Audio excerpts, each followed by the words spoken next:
Tariqul haqqi wahidun wa turuqud dhalalah katsirah. Jalan kebenaran itu satu, sedangkan jalan kesesatan sangat banyak. Allah Subhanahu wa taala tegaskan dalam surat Al-An'am ayat 153. Wa anna hadza sirati mustaqiman fattabi'uh, dan bahwasannya inilah satu jalanku yang lurus, maka ikutilah jalan itu. Wala tattabi'us subul, dan janganlah kalian mengikuti as-subul, jalan-jalan yang lain. Fatafarraqa bikum an sabilih, karena jalan-jalan yang lain itu akan membuat kalian tersesat, terpecah belah dari satu jalan Allah yang lurus. Dzalikum wasaqum bihi la'allakum tattaqun. Demikianlah Allah berwasiat kepadamu agar kamu bertakwa. Maka seseorang tidak akan bisa mencapai derajat ketakwaan sampai dia mengikuti satu jalan yang lurus dan meninggalkan semua jalan yang menyimpang. Ayat ini jemaah sekalian pernah dijelaskan langsung oleh Rasulullah SAW, sebagaimana diriwayatkan Imam Ahmad dari Ibnu Mas'ud radhiyallahu anhu. Beliau menceritakan, khattalana Rasulullah SAW khattan biyadih. Rasulullah SAW menggariskan untuk kami satu garis dengan tangan beliau. Summa qala, setelah itu beliau bersabda, hadza sabilullahi mustaqima. Inilah satu jalan Allah yang lurus. Wa khatta khututan an yaminihi wa shimalihi. Kemudian Rasulullah SAW menggaris banyak garis di sebelah kanan dan kirinya. Di sebelah kanan dan kiri satu garis lurus tersebut beliau buat banyak garis.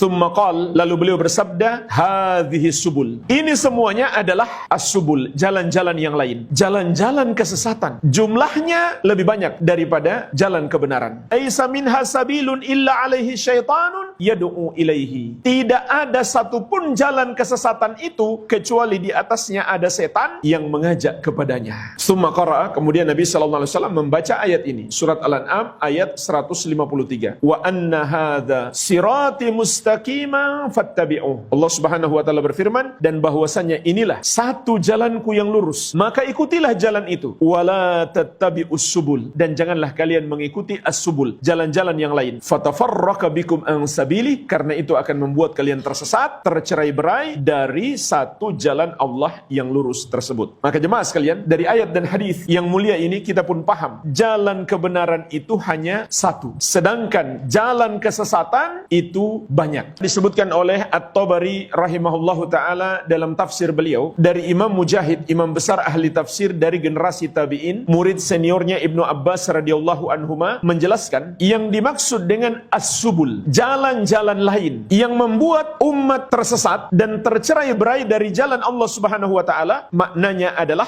al-bid'u wasyubuhat, bid'ah-bid'ah dan syubhat-syubhat. Itulah yang disebut jalan-jalan kesesatan. Dan bid'ah itu maknanya ma uhditsa fid din min ghairi dalilin aw ala khilafi ma kana alaihi Rasulullah sallallahu alaihi wasallam wa ashabuhu. Apa yang diada-adakan dalam agama tanpa ada dalil atau tidak berdasarkan petunjuk Rasulullah sallallahu alaihi wasallam dan para sahabat. Sedangkan yang dimaksud dengan syubhat itu adalah iltibasul haqqi bil batil, tercampurnya antara kebenaran dan kebatilan sampai tidak jelas mana yang benar dan mana yang salah. Seperti pendapat-pendapat yang oleh sebagian orang mencoba untuk menguatkannya dengan dalil tapi bertentangan dengan pemahaman para sahabat. Maka itulah namanya syubhat. Kalau begitu jemaah sekalian, kita pun paham yang dimaksud dengan jalan kebenaran yang hanya satu jalan itu adalah jalan Rasulullah sallallahu alaihi wa ala alihi wasallam yang diikuti dengan baik oleh para sahabat beliau radhiyallahu taala anhum ajma'in. Oleh karena itu Allah Subhanahu wa taala menetapkan mengikuti Nabi Muhammad sallallahu alaihi wasallam itulah jalan hidayah, sebagaimana dalam surat An-Nur ayat ke-54. Wa in tuti'uhu tahtadu. Andai kalian mengikuti Rasul, maka kalian akan mendapatkan hidayah. Al-Amwa menemani ibadahmu juga hijrahmu.